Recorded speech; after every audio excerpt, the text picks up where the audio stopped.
All right, so I wanted to record this video to cover a couple topics. The first will be the supply-demand areas. Second will be maintenance, and then I'll cover a couple things as I think of them. But the first thing I wanted to go over was to make sure you guys do understand supply and demand of previous day high and low. So again, if I'm going to chart for this day, it'll be going from this day, right? Again, let's say this hasn't happened yet. Then I'd be charting on this. Kind of like here, just to make sure we're all on the same page. So if I was charting for this day, I would use this day, right?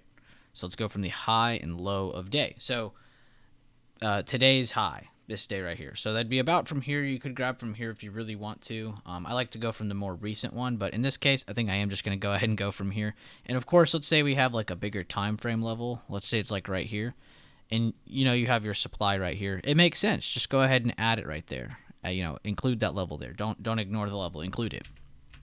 Another thing is that supply and demand, guys. Supply is very, very simple. Supply is where sellers sit, and for a buyer to reclaim this, they would have to break above it, hold above it, and show us that they're holding there. And then that would show, hey, this is now demand, so now we can expect buyers to be here.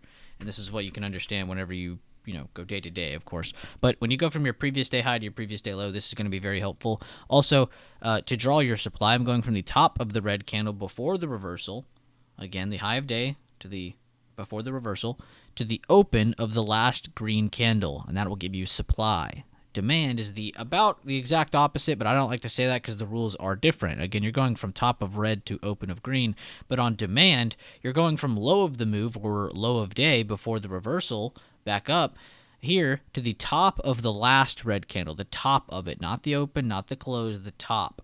And that's what gives us our supply and demand. Again, for them to turn this demand into supply, they would have to break under it, show some sort of resistance, and then pull away from it. And then now okay, that's seller controlled now. A really easy tip to add these over to the far right without extending them over is just right-click them, edit properties, and adjust the date. Click OK. Adjust the date. Click OK. And you can see going into tomorrow now, I don't have to worry about them, not being there ready for me. They're already ready there for me. So that's one big thing that I wanted to go over was just kind of the basics of it, how to draw them, and what I'm expecting out of you. So what I'm expecting out of you, maintenance-wise, is not just, and this is why I was kind of starting from back here, not just being able to draw those, but also to be able to clean up your chart. So, you have all these levels on your screen, blah, blah, blah. They're everywhere. You have levels everywhere. You need to be able to delete these levels, these smaller time frame levels, move on to your, from your previous days, let's say you had supply here. Let's say you had supply here, and then you had demand here, which this is actually how we set it today. So this is how it looked today.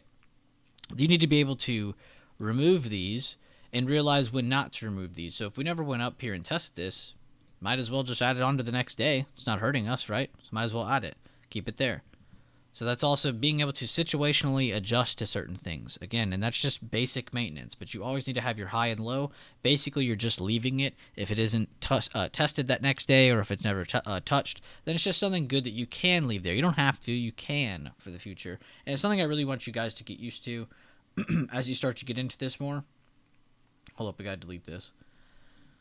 But as you guys can see, though, going to the next day, I'm already ready. I don't have to worry about anything. And the only other thing I added was today's high. Just give me an extra level right here. Did I have to add that? No. But it's something smart to add. So it's just good to have this over, as well as another video I'm going to do, not right now, but I'm going to start getting into this more. But the more we start to trade SPX together, I'll show you guys how me and Leland like to chart it a lot more, and then we can break off into that a little bit more. But either way, though, stick with the TI routine, the BB system, and remarking your supply and demand of your high and low of day.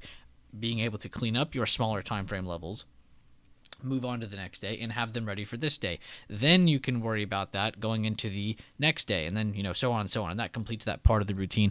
But I wanted to make sure I covered this in a part of the video for you guys because I really, really want to be serious about this group and make sure we're all on the right page and we understand what to expect and what to do and what's expected of us. Again, this isn't going to be me or someone else doing things for you. This is for me and you all to work together and posting our routine every single day and kind of keeping on our own asses so we can keep ourselves in the game, keep ourselves working hard, keep ourselves confident, keep ourselves motivated, and pretty much anything in between.